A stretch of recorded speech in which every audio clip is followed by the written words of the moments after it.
Alrighty, guys, we are once again hitting at 80% in our last 10 college basketball tier package bets on my website.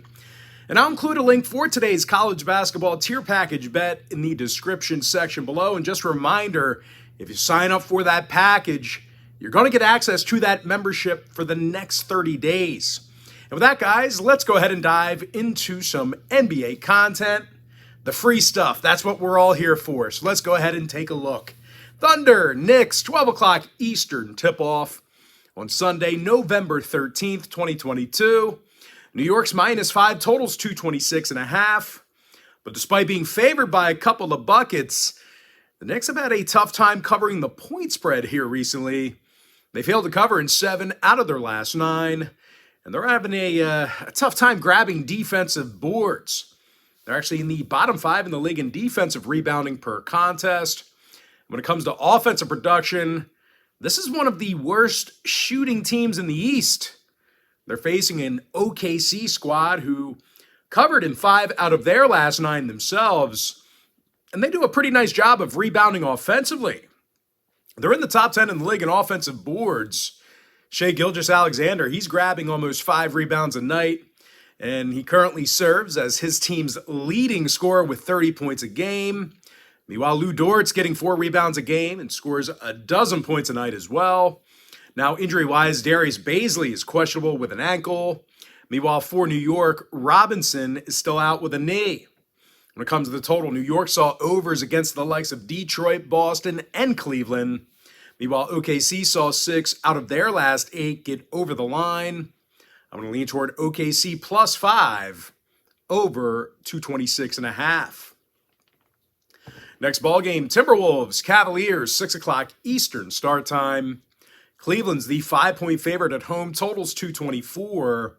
And even though the Cavs have hit a bit of a rough patch, they still got the W in 7 out of their last 10. And they covered the number in 70% of those matchups. Now, Cleveland's also averaging over 115 points a game, and they rank in the top 3 in shooting the 3-ball.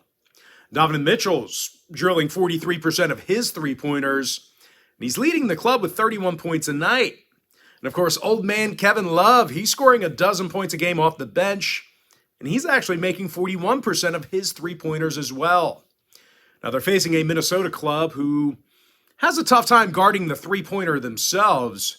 These guys are in the bottom 10 in defensive three-point percentage, and they're allowing 116 points a game. Meanwhile, as a team, the T-Wolves lost 6 out of their last 7, and they successfully covered the point spread only once during that span. Now, injury-wise, Allen and Wade are questionable for Cleveland. Meanwhile, for Minnesota, Reed's out for them.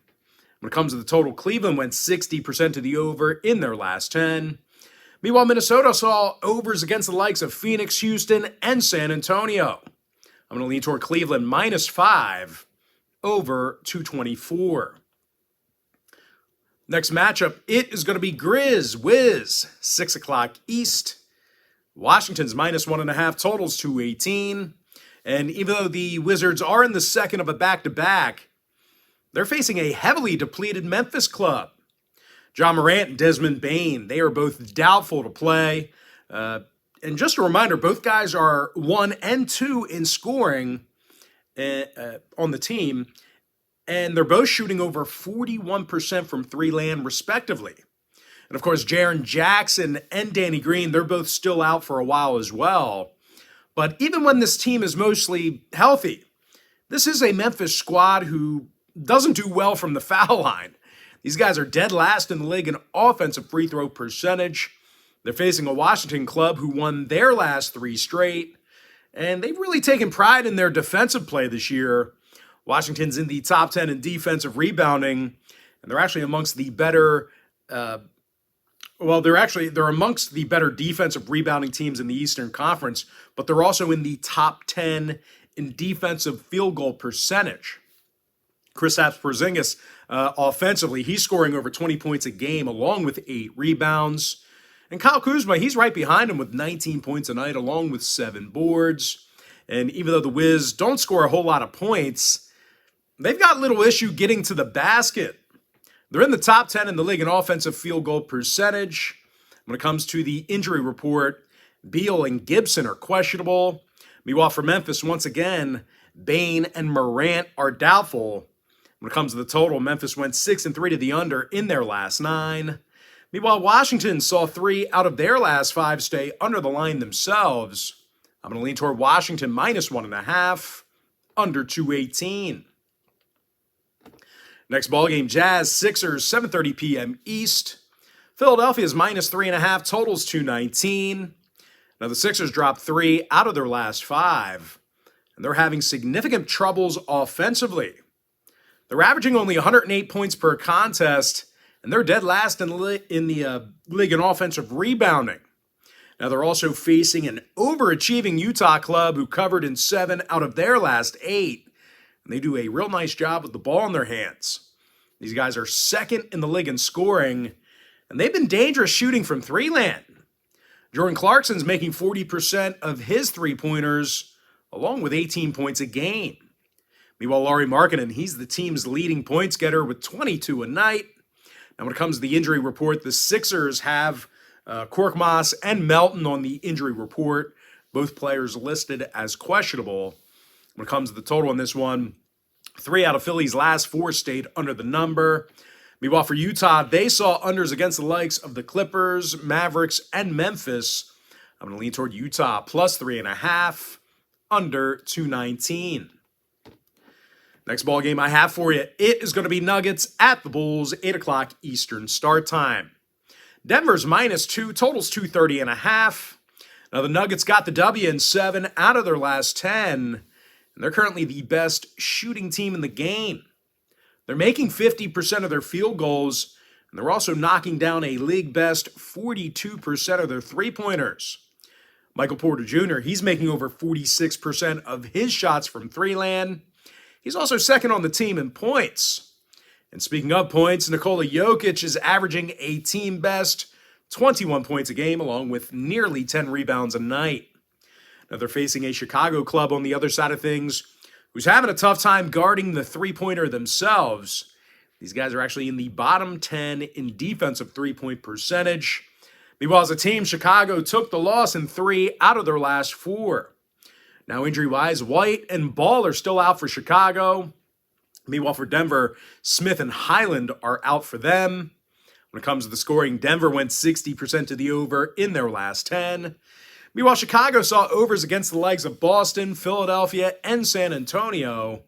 I'm going to lean toward the Nuggets minus 2, over 230.5. Next ball game, it is going to be Warriors at the Kings, 9 o'clock Eastern start time. Golden State's minus 5, totals 236.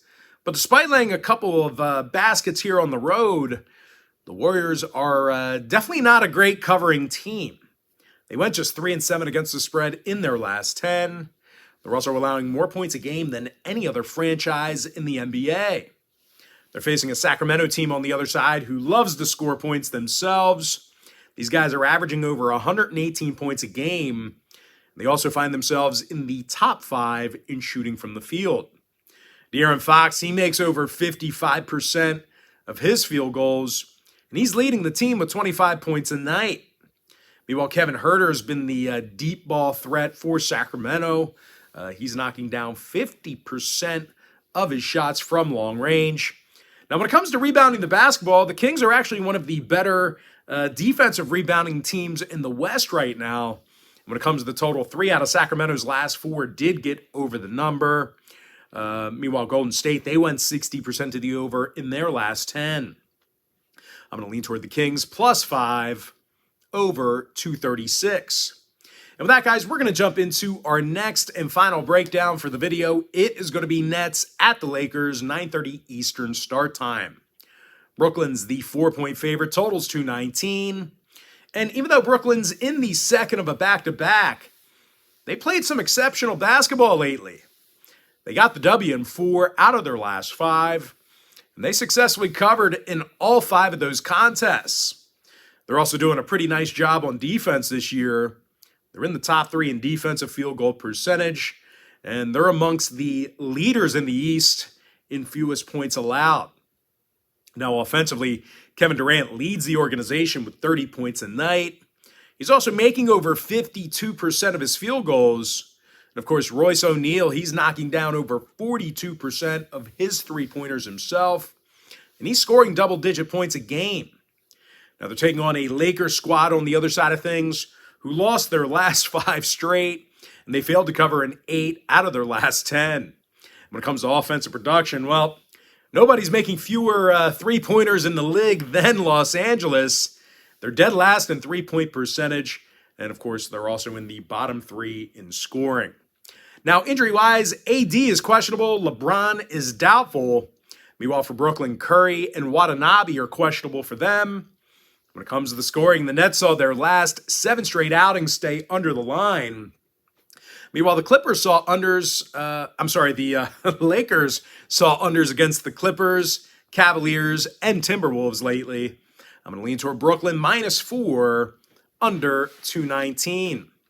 And with that, guys, now it's time for our quick pick recap. I like OKC -5 over 226.5. Give me Cleveland -5 over 224. One final reminder, we are hitting at 80% in our last 10 college basketball tier package bets on my website. Give me Washington -1.5 under 218. Utah Jazz +3.5 under 219. Denver -2 over 230.5. Sacramento +5 over 236. And with my next and final free pick, give me Brooklyn -4 under 219.